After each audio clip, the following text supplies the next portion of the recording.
मैं Saurabh Kumar the technical classes की YouTube channel पे आपका स्वागत करता हूँ। आज हम लोग मैकेनिकल इंजीनियरिंग के थर्ड सेम में, ठीक है, जो कि एक पेपर है मैन्युफैक्चरिंग इंजीनियरिंग 1, इसके यूनिट 3 में एक टॉपिक है मिलिंग। आज इसको हम लोग स्टार्ट करेंगे, ठीक है। तो चलिए हम लोग इसका सबसे पहले इंट्रोडक्शन देखेंगे मिलिंग का, ठीक है। उसके बाद हम लोग इसमें बात करेंगे कि मिलिंग का प्रिंसिपल क्या होता है, ठीक है। उसके बाद आगे हम लोग बात करेंगे कि on the basis of rotation के डायरेक्शन के आधार पे, मतलब जो मिलिंग में जो कटिंग टूल होता है जिसको हम लोग कटर कहते हैं, तो वो कटर के रोटेशन के डायरेक्शन के आधार पे मिलिंग को दो भागों में बांटा गया है, अप मिलिंग और डाउन मिलिंग। तो हम लोग वहाँ तक देखेंगे अप मिलिंग क्या होता है, डाउन मिलिंग क्या होता है, ठीक है। तो इसमें मेनली हम लोग क्या क्या कवर करेंगे, इसका इंट्रोडक्शन देखेंगे, मिलिंग का इंट्रोडक्शन, उसके बाद इसका प्रिंसिपल देखेंगे, मिलिंग का प्रिंसिपल क्या होता है। उसके बाद हम लोग बात करेंगे कि on the basis of direction of rotation of cutter, ठीक है, कटर के रोटेशन के डायरेक्शन के आधार पर जो मिलिंग, अप मिलिंग और डाउन मिलिंग दो प्रकार का होता है, दोनों क्लियर करेंगे। इस लेक्चर में यहाँ तक कवर करेंगे, फिर हम लोग अगले लेक्चर में आगे बात करेंगे, ठीक है। आपके सिलेबस का टॉपिक वाइज हम लोग यहाँ पे कवर कराएंगे आपको, ठीक है। चलिए स्टार्ट करते हैं। सबसे पहले मिलिंग का इंट्रोडक्शन देखते हैं, चलिए।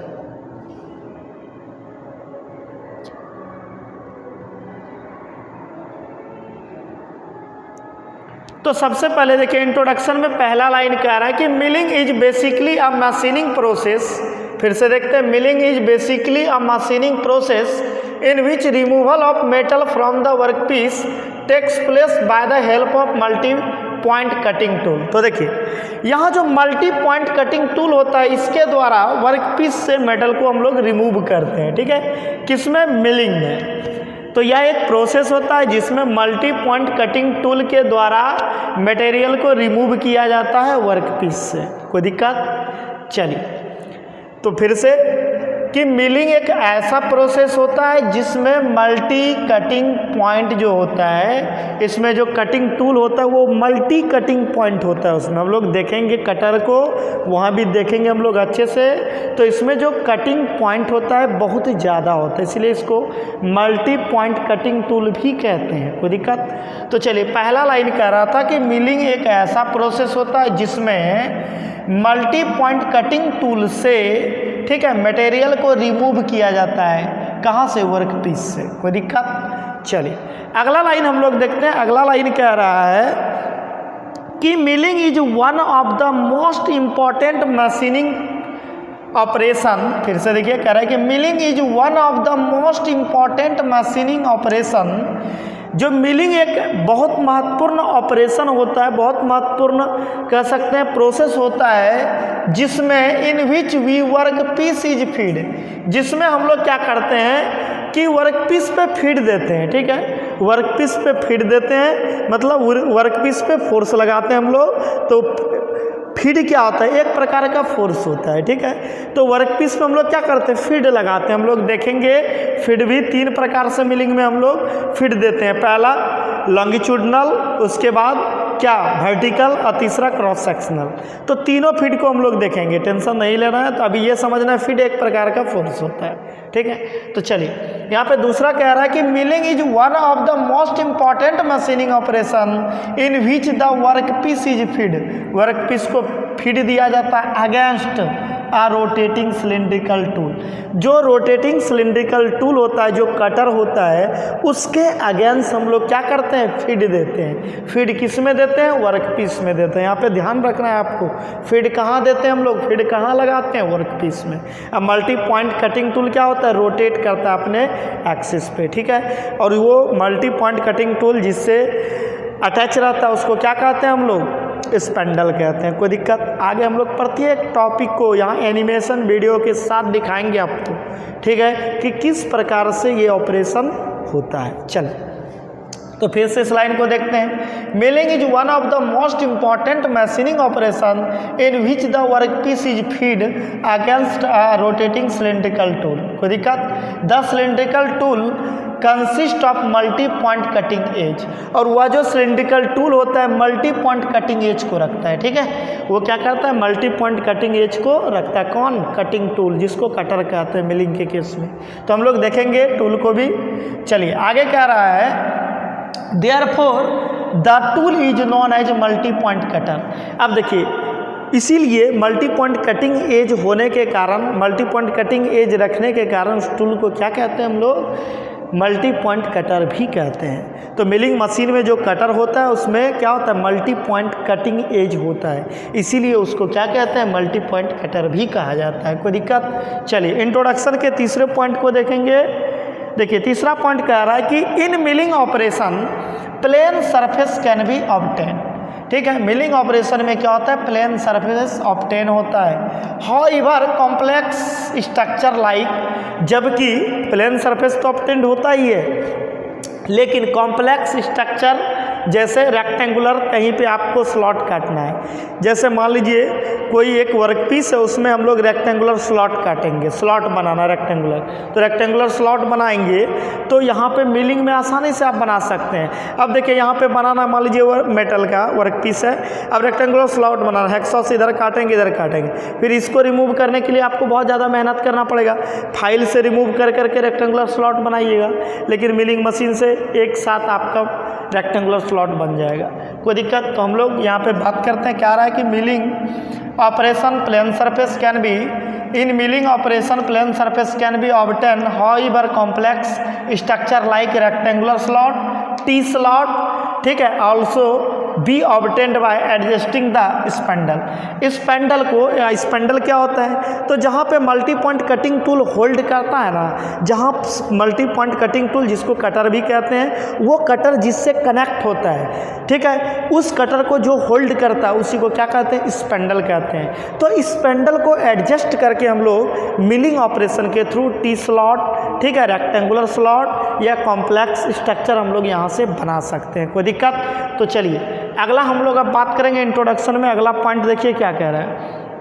तो अगला पॉइंट कह रहा है कि the cutting action surface subjected the teeth to cylindrical impact load. अब देखिए उसके टीथ पे क्या होता है कि जो सिलिंड्रिकल शेप में जो कटर होता है उसके टीथ पे इम्पैक्ट लोड लगने के कारण, देखिए उस पर क्या होता है, इम्पैक्ट लोड लगेगा। अब देखिए वहाँ पे उसका टीथ क्या होगा, सरफेस के कांटेक्ट में आएगा, डायरेक्ट कांटेक्ट में आएगा। तो जब सरफेस के डायरेक्ट कांटेक्ट में आएगा उसका टीथ, तो उसके टीथ पे क्या होगा, इम्पैक्ट लोड लगेगा और थर्मल शॉक। अब देखिए दोनों एक दूसरे के कांटेक्ट में आएगा और रोटेटिंग मेंबर है, रोटेटिंग पार्ट है, तो क्या होगा, हीट जनरेट होगा। तो थर्मल शॉक के कारण क्या होगा कि टूल का ज्योमेट्री और मटेरियल का सिलेक्शन बहुत इंपॉर्टेंट होता है, कि मिलिंग कटर का जो टूल का ज्योमेट्री हम लोग डिसाइड करते हैं या मटेरियल का डिसाइड करते हैं, तो आपको बहुत ज़्यादा ध्यान रख के टूल का ज्योमेट्री और मटेरियल का डिसाइड करना पड़ता है। क्यों?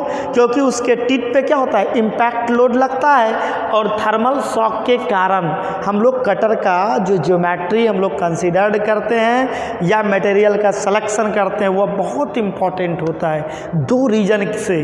क्यों? क्योंकि उस पर क्या होता है, उसके टिप पे इम्पैक्ट लोड लगता है और थर्मल शॉक के कारण। अब देखिए इम्पैक्ट लोड के कारण क्या होगा, सॉफ्ट मटेरियल ज़्यादा रखिएगा आप, ज़्यादा सॉफ्ट मटेरियल का कटर बनाइएगा तो क्या होगा, उसका टीथ तुरंत खराब हो जाएगा, टीथ खत्म हो जाएगा, ठीक है। तो फिर क्या होगा, उसका कटिंग एज खराब हो जाएगा, तो वो मेटल को रिमूव कर पाएगा, नहीं कर पाएगा। तो वही लाइन यहाँ पे लिखा हुआ है, अच्छे समझिए। कह रहा है कि the cutting action surface subjected the teeth to cylindrical impact load with thermal shock, therefore the tool geometry and material selection must be done carefully to resist those load. बोल रहा है कि उस प्रकार के लोड को रेसिस्ट कर सके, इसीलिए हम लोग मटेरियल का सिलेक्शन या टीथ का ज्योमेट्री बहुत इंपॉर्टेंट होता है। कोई दिक्कत? चलिए अगले पॉइंट की बात करेंगे, इंट्रोडक्शन का अगला पॉइंट देखेंगे क्या कह रहा है। अगला पॉइंट कह रहा है कि milling cutter is generally made up of cast alloy steel. बहुत इंपॉर्टेंट लाइन है ये। मिलिंग कटर जो होता है जनरली बना होता है कास्ट एलॉय स्टील का। किसका बना होता है? कास्ट एलॉय स्टील का बना होता है। Having small percentage of molybdenum, और उसमें क्या होता है, स्मॉल परसेंटेज में मॉलिब्डेनम होता है। इट इंक्रीज हॉट हार्डनेस, जो कि हॉट हार्डनेस को इंक्रीज करता है। इस लाइन को बहुत अच्छे से समझिए। देखिए मिलिंग कटर जो होता है किसका बना होता है, कास्ट एलॉय स्टील का बना होता है। किसका होता है, कास्ट एलॉय स्टील का बना होता है, लेकिन उसमें कुछ अमाउंट में मॉलिब्डेनम मिलाया जाता है। क्यों, क्योंकि हॉट हार्डनेस को ये बढ़ाता है। अब देखिए जब वर्कपीस के सरफेस से कटिंग एज कांटेक्ट में आएगा तो क्या होगा, वो एक क्या होगा, गर्म होगा मेटल। गर्म होगा तो क्या होगा, अगर उसका हॉट हार्डनेस लो रहेगा तो क्या होगा, उसका टीथ का ज्योमेट्री तुरंत खराब हो जाएगा। इसलिए इसमें स्मॉल अमाउंट में मॉलिब्डेनम को मिलाया जाता है। क्यों, क्योंकि हॉट हार्डनेस को बढ़ाया जा सके। ठीक है, तो यहाँ पे इसका किस मटेरियल का बना होता है, मिलिंग कटर, क्लियर हो गया। कास्ट एलॉय स्टील का बना होता है, लेकिन उसमें स्मॉल परसेंटेज में क्या होता है, मॉलिब्डेनम होता है। चलिए अगला इसका लास्ट पॉइंट कह रहा है कि इन this the surface finishing is better. बोल रहा है कि इसमें मिलिंग ऑपरेशन में, इसमें किसमें, मिलिंग ऑपरेशन में जो सरफेस फिनिश मिलता है बहुत बेटर मिलता है as compare to other conventional method. मतलब दूसरे तरीका के तुलना में कह सकते हैं, यहाँ पे दूसरे तरीका के तुलना में मिलिंग ऑपरेशन में क्या होता है, सरफेस फिनिश बेटर मिलता है। तो यहाँ पे देख भी सकते हैं, वही बात लिखे हुए हैं, in this the surface finishing is better than the other machining operation but due to impact load and thermal shock tool life is very short. लेकिन क्या होता है, यहाँ पे देखिए सरफेस फिनिशिंग तो बेटर मिलता ही है, लेकिन टूल का लाइफ कम होता है। मिलिंग के केस में जो कटर होता है उसका लाइफ कम होता है। क्यों, क्योंकि यहाँ पे क्या होता है, इम्पैक्ट लोड लगता है, और दूसरा थर्मल शॉक के कारण टूल का लाइफ कम होता है। लेकिन अगर दूसरे सरफेस फिनिशिंग या दूसरे तुलना में बात करें मेटल को रिमूविंग करने की, जो अलग अलग ऑपरेशन से भी हम लोग मेटल को रिमूव कर सकते हैं, तो दूसरा जो ऑपरेशन है उसके तुलना में मिलिंग ऑपरेशन से जो मेटल रिमूव करेंगे उसके तुलना में यहाँ पे सरफेस क्या होगा, ज़्यादा फिनिश मिलेगा आपको। ठीक है, लेकिन इसका एक डिसएडवांटेज भी है कि इसमें टूल का लाइफ कम होता है। ठीक है, टूल का लाइफ क्या होता है, कम होता है। क्यों, क्योंकि यहाँ पे क्या होता है, इम्पैक्ट लोड लगते रहता है और थर्मल शॉक के कारण क्या होता है, इसका लाइफ कम जाता है। कोई दिक्कत, तो यहाँ पे आपका इंट्रोडक्शन खत्म होता है। अब हम लोग आगे एनिमेशन से समझेंगे यहाँ पे कि मिलिंग ऑपरेशन में आखिर होता क्या है, उसके बाद हम लोग क्या करेंगे, आगे बात करेंगे। ठीक है, तो सबसे पहले इसको जो इंट्रोडक्शन में देखे आप, इसका एनिमेशन को देख के आप लोग क्लियर कीजिए। ठीक है, फिर आगे हम लोग इसमें बात करेंगे। चलिए एनिमेशन को देखते हैं।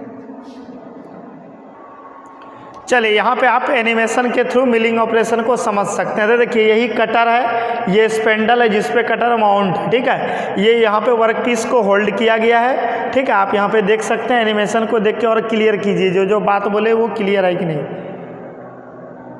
तो देखिए वर्कपीस पे फीड दिया जा रहा है, वर्कपीस को फीड दिया, देखिए लॉन्गिट्यूडनल फीड लग रहा है यहाँ पे, तो देखिएगा मेटल रिमूव होगा।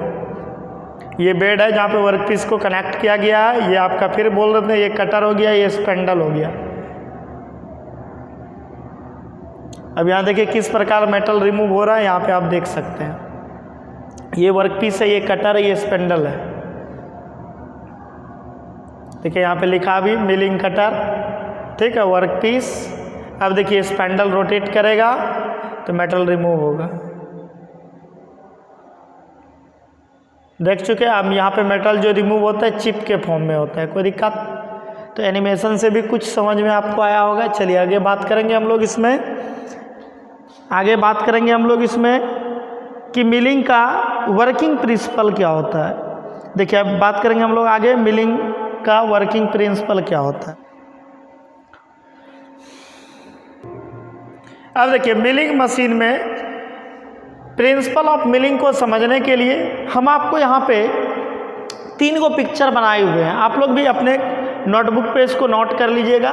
तो देखिए प्रिंसिपल ऑफ मिलिंग को समझने के पहले इस 3 पिक्चर को आप समझिए। सबसे पहला पिक्चर ये देखिए, यहाँ पे ये वर्कपीस है, ये क्या है, कटर है। तो इसको हम ये इस पिक्चर में फीड को समझाए हुए हैं कि लॉन्गिट्यूडनल फीड कब होगा, ठीक है, क्रॉस सेक्शनल फीड कब होगा, या नहीं तो फिर वर्टिकल फीड कब होगा। तो देखिए यहाँ पे देखिए एक्स एक्सिस के डायरेक्शन में जब हम लोग फीड देंगे, वर्कपीस पे जब हम लोग फीड देंगे एक्स एक्सिस के डायरेक्शन में, तो उसको लॉन्गिट्यूडनल फीड कहेंगे। यहाँ पे देख सकते हैं, यहाँ जो फीड लग रहा है देखिए वर्कपीस में एरो बना हुआ है, वर्कपीस को किधर फीड लगा रहे हैं, देखिए इस तरफ तो यहाँ पे देखिए इस केस में जब एक्स एक्सिस के डायरेक्शन में हम लोग फीड देंगे, मिलिंग ऑपरेशन के केस में एक्स एक्सिस के डायरेक्शन में जब हम लोग फीड देंगे तो लॉन्गिट्यूडनल फीड कहलाएगा। चलिए दूसरा, जब वाई एक्सिस के डायरेक्शन में हम लोग फीड देंगे, यहाँ पे इस पिक्चर में आप देख सकते हैं, यहाँ पे देखिए वाई एक्सिस के डायरेक्शन में फीड लग रहा है, देखिए वर्कपीस को वाई एक्सिस के डायरेक्शन में फीड दिया जा रहा है, तो उस समय वो वर्टिकल फीड कहलाएगा। क्या कहलाएगा? Vertical feed. अगर यदि एक्स एक्सिस और वाई एक्सिस दोनों एक्सिस में हम लोग फीड देंगे तो फिर क्या कहलाएगा? आपका क्रॉस फीड कहलाएगा। तो यहाँ पे देख सकते हैं तीसरा पिक्चर को, क्रॉस फीड। कोई दिक्कत? क्रॉस फीड में देखिए एक्स एक्सिस में भी वर्कपीस में फीड लगा सकते हैं और वाई एक्सिस में भी। कोई दिक्कत? तो यहाँ पे उस केस में यह क्या कहलाएगा? क्रॉस फीड कहलाएगा। फीड को समझ लिए।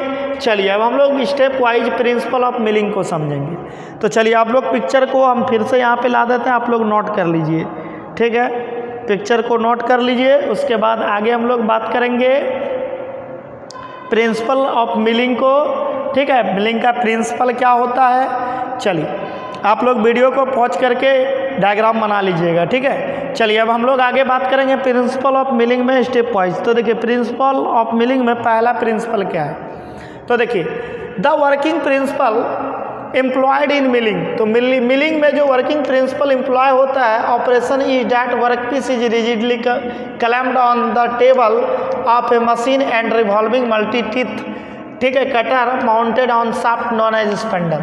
तो देखिए पहला लाइन कह रहा है कि जो मिलिंग का प्रिंसिपल है उसमें कह रहा है कि इसमें क्या होता है कि इस मिलिंग ऑपरेशन के दौरान वर्कपीस को रिजिडली क्लैम्प्ड कर दिया जाता है, ठीक है? वर्कपीस को फिक्स कर देते हैं हम लोग, ठीक है? उसके बाद किसी टेबल वर्कपीस को क्या करते हैं? टेबल पे क्लैम्प कर देते हैं, रिजिडली फिक्स कर देते हैं। और इसमें क्या होता है कि removing multi point teeth cutter, जिसको मिलिंग कटर भी कहते हैं, वो क्या करता है? स्पेंडल से अटैच होता है। तो जब स्पेंडल रोटेट करता है तो वहाँ पे क्या होगा? कटर भी रोटेट करेगा। तो मल्टी पॉइंट कटिंग टूल जो होता है वो क्या करता है? रिवॉल्व करता है और वर्कपीस को क्या करते हैं हम लोग? टेबल पे रिजिडली फिक्स कर देते हैं। तो यहाँ पे वही चीज़ कह रहा है कि देखिए कि the working principle employed in milling में जो वर्किंग प्रिंसिपल एम्प्लॉय होता है, इसमें क्या होता है कि इस ऑपरेशन में वर्कपीस को रिजिडली क्लैम्प्ड कर दिया जाता है टेबल पे, और इसमें क्या होता है? रिवॉल्व जो करता है मल्टी टीथ कटर, वो जो शाफ्ट पे माउंट होता है उसको स्पेंडल कहते हैं। कोई दिक्कत? तो मल्टी कटर जिस शाफ्ट पे माउंट होता है उसको स्पेंडल कहते हैं। इसमें क्या होता है? वर्कपीस को फिक्स कर दिया जाता है टेबल पे। उसके बाद क्या होता है इसमें आगे कि जिस शाफ्ट पे कटिंग टूल को फिक्स किया जाता है उसको क्या कहते हैं? स्पेंडल कहते हैं। ध्यान भी रखिएगा, इसमें आपको ये भी चीज़ पूछ सकता है कि मिलिंग ऑपरेशन में क्या फिक्स रहता है, वर्कपीस या कटर? तो कटर तो रोटेट करता है, तो रिजिडली फिक्स क्या रहता है? वर्कपीस रहता है। कोई दिक्कत? चलिए अगला लाइन कह रहा है कि the cutter rotated at very high speed, और इसमें जो कटर होता है बहुत अधिक स्पीड से रोटेट करता है, जबकि वर्कपीस क्या होता है? वर्कपीस को हम लोग फीड देते हैं, ठीक है? अब वो लो स्पीड से फीड देते हैं हम लोग। देखिए यहाँ पे अभी आप देखिए एनिमेशन में क्या होता था? कटर रोटेट कर रहा था, वर्कपीस को फीड दिया जा रहा था। तो यहाँ पे देखिए क्या होता है कि कटर का स्पीड बहुत ज़्यादा होता है, ठीक है? लेकिन हम लोग फीड जो देते हैं बहुत स्लो रेट में फीड देते हैं। अगर ज़्यादा फास्ट फीड दीजिएगा तो क्या होगा? कटर का टीथ खराब हो जाएगा, ठीक है? तो कटर का टीथ क्या होगा? खराब हो जाएगा, इसीलिए बहुत धीरे धीरे फीड दिया जाता है यहाँ पे। वही बात यहाँ पे लिखा हुआ है कि the cutter rotated at very high speed while the workpiece is feed at low speed, workpiece slowly pass the cutter. और लो स्पीड से जब वर्कपीस को फीड देते हैं तो यह धीरे धीरे कटर से पास करता है। कोई दिक्कत? आप देखिए भी। चलिए आगे तीसरा प्रिंसिपल इसका हो गया कि द फीड में बी लॉन्गिट्यूडनल, और यहाँ पे जो फीड हम लोग देते हैं वो फीड लॉन्गिट्यूडनल हो सकता है, वर्टिकल हो सकता है या क्रॉस सेक्शनल हो सकता है या क्रॉस फीड हो सकता है। कोई दिक्कत, जो हम लोग फीड इस पे अप्लाई करते हैं लॉन्गिट्यूडनल फीड हो सकता है, वर्टिकल फीड हो सकता है या क्रॉस फीड हो सकता है, as shown in above figure, जिसको कि ऊपर के पिक्चर में दिखाया गया। तो ऊपर के पिक्चर में हम लोग देखें फीड 3 प्रकार से हम लोग दे सकते हैं, इसलिए हम ऊपर डायग्राम बना दिए थे, आप लोग नोट कर लीजिएगा, ठीक है। तो हम लोग फीड जो यहाँ पे अप्लाई करते हैं 3 प्रकार का फीड अप्लाई करते हैं। क्या? लॉन्गिट्यूडनल जब एक्स एक्सिस के डायरेक्शन में, एक वर्टिकल जब वाई एक्सिस के डायरेक्शन में, दूसरा एक्स और वाई दोनों क्रॉस, ठीक है। तीनों फीड क्लियर होता है। चलिए अगला टॉपिक हम लोग यहाँ बात करेंगे based on direction of rotation of cutter, ठीक है, बहुत इंपॉर्टेंट है ये, यहाँ से पूछ भी सकता है दोनों में डिफरेंस वगैरह, इसलिए समझिए। Based on direction of rotation of cutter, cutter के रोटेशन के डायरेक्शन के आधार पर, and direction of workpiece feed, workpiece के फीड के आधार पे, ठीक है। किसके किसके बेसिस पे? कटर के रोटेशन के डायरेक्शन के आधार पे या वर्कपीस के फीड के आधार पे, ठीक है। वही बात लिखे हैं, based on direction of rotation of cutter and direction of workpiece feed milling operation is classify in 2 ways, और इसके केस में मिलिंग ऑपरेशन को 2 वे में डिवाइड किया गया है। तो यहाँ पे आप देख सकते हैं, पहला क्या अप मिलिंग, दूसरा क्या डाउन मिलिंग। पहला क्या अप मिलिंग, दूसरा क्या डाउन मिलिंग। कोई दिक्कत? यहाँ पे मिलिंग को 2 भाग में बांटा गया, अप मिलिंग और डाउन मिलिंग में। तो समझिए अप मिलिंग और डाउन मिलिंग क्या। तो देखिए अप मिलिंग में क्या होता है कि कटिंग टूल के रोटेशन के डायरेक्शन के अपोजिट डायरेक्शन में, यहाँ पे देखिए कटिंग टूल का रोटेशन यहाँ पे दिखाया हुआ है, देखिए इस प्रकार से रोटेट कर रहा है कटिंग टूल, लेकिन वर्कपीस पे फीड जो दिया रहा है देखिए उसके अपोजिट डायरेक्शन में, कटर के रोटेशन के अपोजिट डायरेक्शन में फीड दिया जाता है। किस में? अप मिलिंग में। किस में? अप मिलिंग में। लेकिन डाउन मिलिंग में देखिए इसमें कटिंग टूल के रोटेशन के ही डायरेक्शन में फीड दिया जाता है, दोनों में। देखिए अप मिलिंग में बहुत इंपॉर्टेंट ये फैक्ट है, ठीक है। सबसे पहला बात कि अप मिलिंग के केस में क्या होता है कि कटिंग टूल के डायरेक्शन के अपोजिट डायरेक्शन में फीड दिया जाता है। कटर के जो रोटेशन का डायरेक्शन होता है उसके अपोजिट डायरेक्शन में फीड दिया जाता है। यहाँ पे आप देख भी सकते हैं ये इस प्रकार रिवॉल्व कर रहा है, ये देखिए इस प्रकार रिवॉल्व कर रहा है फीड इधर। अब यहाँ पे डाउन मिलिंग में देखिए कटिंग टूल के रोटेशन के डायरेक्शन में फीड दिया जाता है। कोई दिक्कत? ध्यान रखिएगा, और ये डायग्राम को भी आप ध्यान रखिएगा। अगर एग्जाम में आ जाए अप मिलिंग और डाउन मिलिंग के बारे में लिखने के लिए तो पहले आप लोग डायग्राम बनाइएगा। तो डायग्राम बनाइएगा, यहाँ पे डायरेक्शन को बहुत अच्छे से दिखाइएगा। अप मिलिंग के केस में डायरेक्शन क्या रखिएगा? अपोजिट, और डाउन के केस में क्या रखिएगा? सेम। किसका किसका डायरेक्शन? कटर के रोटेशन का डायरेक्शन और वर्कपीस के फीड का डायरेक्शन। क्योंकि यहाँ पे जो अप मिलिंग और डाउन मिलिंग में डिफाइंड किया गया है, इसको जो डिवाइड किया गया है तो किसके किसके रोटेशन के? तो कटर के रोटेशन के आधार पर और वर्कपीस के फीड के आधार पर। यहाँ क्लियर लिखा हुआ भी है, देखिए based on direction of rotation of cutter and direction of workpiece feed. तो वर्कपीस फीड और कटर के रोटेशन के डायरेक्शन पे 2 प्रकार का होता है, अप मिलिंग और डाउन मिलिंग। अप मिलिंग क्या होगा? जब कटर के रोटेशन के डायरेक्शन के अपोजिट डायरेक्शन में हम लोग फीड लगाएंगे तो वह क्या होगा? Up milling. और डाउन में क्या होगा? कटर के रोटेशन के डायरेक्शन में के सेम डायरेक्शन में जब फीड लगाएंगे उसको क्या कहेंगे? Down milling.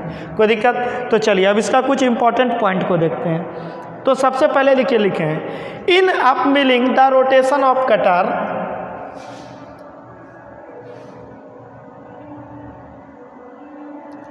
तो फिर से देखिए इसको करा, in up milling the rotation of cutter is opposite to the direction of workpiece feed.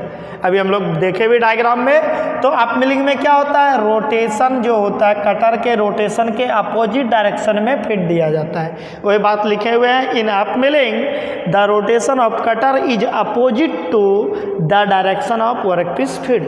चलिए इसमें देखते हैं in down milling the rotation of cutter is same direction as the direction of workpiece feed.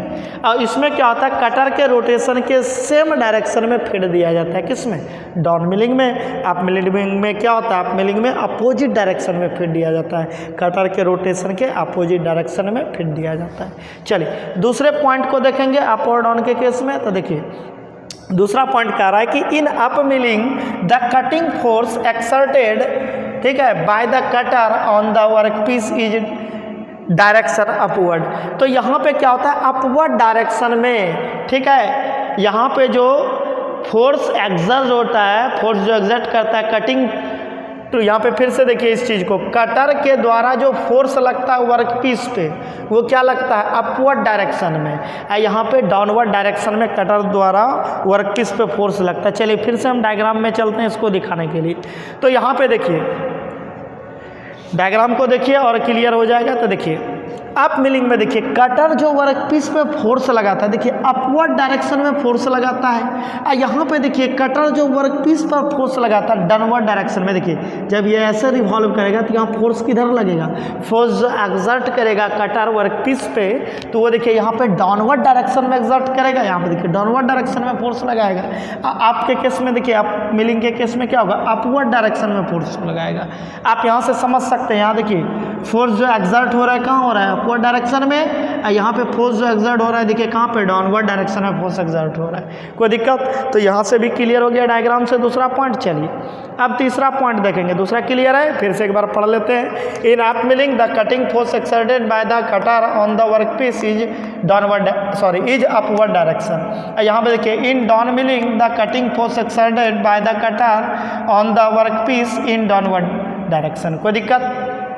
चलिए अब अगला हम लोग बात करेंगे अगला पॉइंट को। तो देखिए अप मिलिंग के केस में देखिए क्या होता है, सरफेस फिनिशिंग पुअर होता है। अप मिलिंग जब भी होगा सरफेस फिनिशिंग क्या होगा, पुअर मिलेगा आपको, ठीक है। लेकिन डाउन मिलिंग जब भी होगा सरफेस फिनिश बेटर मिलेगा, ध्यान रखिएगा।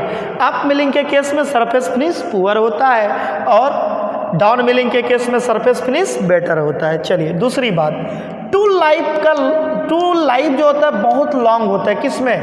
किसमें अप मिलिंग के केस में। डाउन में सरफेस क्या होता है, बेटर मिलता है, लेकिन अप में सरफेस बेटर नहीं मिलता है। लेकिन अगर टूल लाइफ की बात किया जाए तो अप मिलिंग में टूल का लाइफ अच्छा होता है, क्योंकि इसमें जो फोर्स एक्सर्ट करता है कहाँ, अपवर्ड डायरेक्शन में, इसमें डाउनवर्ड डायरेक्शन में, इसीलिए इम्पैक्ट लोड क्या होता है यहाँ पे ज़्यादा लगता है, यहाँ पे कम लगता है। इसीलिए टूल का लाइफ क्या होता है, इसमें ज़्यादा होता है, इसमें टूल का लाइफ कम होता है। अप मिलिंग के केस में टूल का लाइफ बेटर होता है, इसमें टूल का लाइफ शॉर्ट होता है, ठीक है। चलिए अगला लास्ट बात कि अप मिलिंग में जो होता है, अप मिलिंग जो सूटेबल होता है थिक और सॉफ्ट वर्क पीस के लिए। अप मिलिंग को जब भी हम लोग अप्लाई करेंगे मोटे और लेकिन सॉफ्ट मटेरियल के लिए अप मिलिंग अप्लाई किया जाएगा। लेकिन डाउन मिलिंग जो होता है वो हमेशा थिक और हार्ड वर्क पीस के लिए अप्लाई होता है। मोटा और हार्ड वर्क पीस के लिए अप्लाई जब भी करेंगे हम लोग डाउन मिलिंग को, सॉफ्ट मटेरियल के लिए जब भी अप्लाई करेंगे हम लोग अप मिलिंग को। कोई दिक्कत। तो यहाँ पे अप मिलिंग क्या होता है, डाउन मिलिंग क्या होता है, क्लियर हो गया। तो आप लोग यहाँ तक नोट कर लीजिएगा। मिलते हैं इसके नेक्स्ट लेक्चर में। Thank you for watching. आप लोग हमारे चैनल को लाइक तथा सब्सक्राइब करें और अपने दोस्तों के बीच शेयर करें।